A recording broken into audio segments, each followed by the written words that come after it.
Isi-share ko sa inyo kung ano yung halamang nakasama sa aking aso dahil kinain nila yung laman noong halaman o yung bulaklak.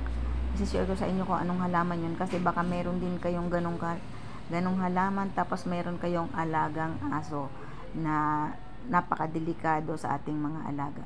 Mahiligit kasi akong mag-alaga ng halaman. Katunayan, yung content ko dati ay puro halaman. Subalit nung napalipat kami ng lugar at wala na akong mapagtaniman, walang space, nilalagay ko na lang sa paso yung mga halaman at inilalagay ko sa isang lugar dito sa loob ng aming bahay. Pero kapag pala meron tayong alagang aso, dapat ay inaalam natin yung halaman kung okay lang ba yun dun sa ating mga alagang aso. Meron kasi mga halaman na nakakasama pala dun sa ating alaga, pwede silang malason. Lalo kung ganito kaliliit, napakakukulit ng mga batuta. Yung curious kasi sila kung ano yung mga nasa paligid nila at ngangat-ngatin nila yun. Pag maliliit pa ang mga aso, mahilig magngat-ngat, kaya kadalasan napapahamak sila.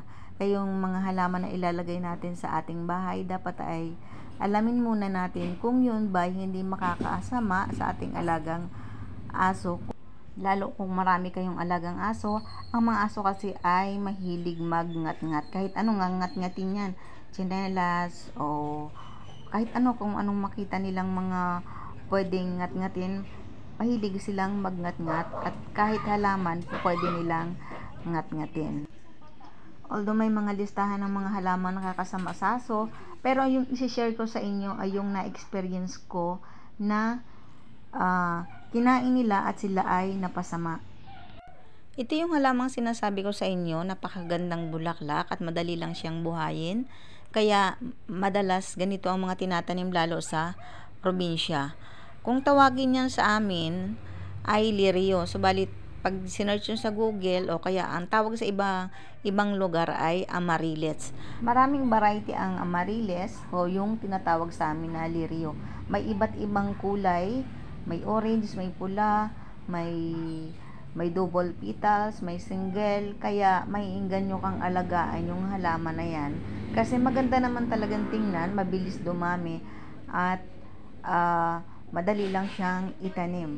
Ang itsura ng dahon niya ay pahaba at ang kanyang laman naman ay parang sibuyas. So, kung meron kayong halaman na ganyan, ingatan nyo lang sa ating mga alagang aso kasi yan ay pwedeng makalason sa ating mga alaga. Yung laman niya, yung parang sibuyas.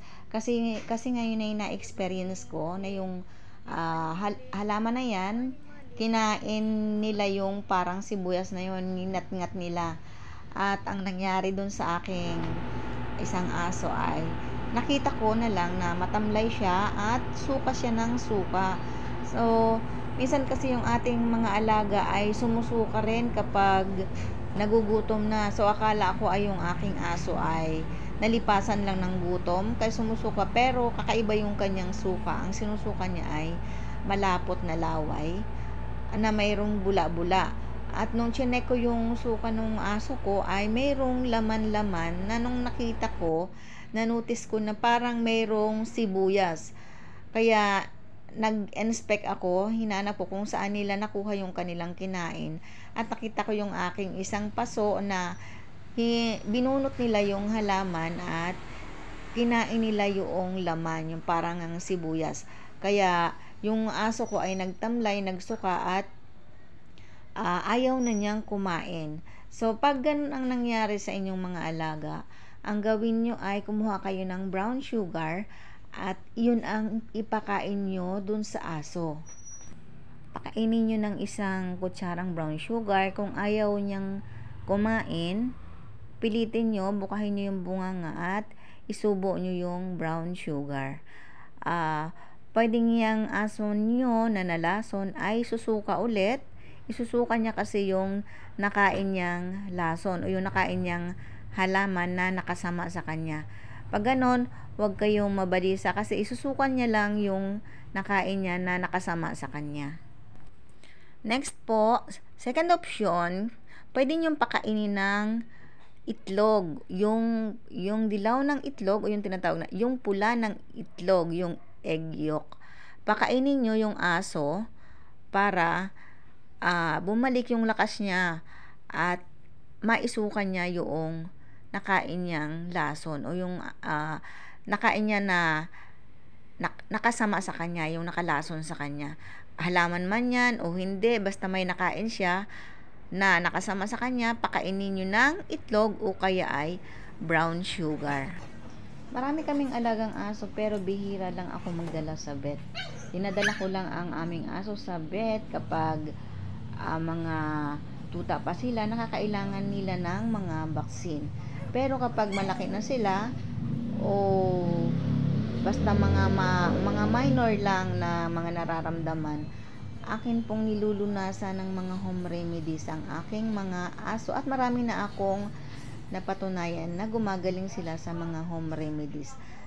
Yan lang guys, ulitin ko, kapag ang inyong aso ay may nakain na hindi nakaganda sa kanila o napasama sila, pag napansin yun, sumuka dahil sa mga kinakain o kaya ay nalason, remedyohan nyo lang sila ng brown sugar o kaya ay pakainin ng egg yolk o yung dilaw ng itlog. Again po, ito po yung halamang nakasama sa aking aso. Sana po kung nagustuhan nyo po ang video ko today, huwag nyo pong kalumutan i-like and share naman. At kung di pa kayo nakasubscribe sa aking channel, please subscribe my channel. Thank you guys, at abangan nyo pa ang mga susunod kong mga videos na isi-share ko sa inyo ng mga home remedies sa aking mga aso, at sana po ay makatulong din ito sa inyo para less budget tayo.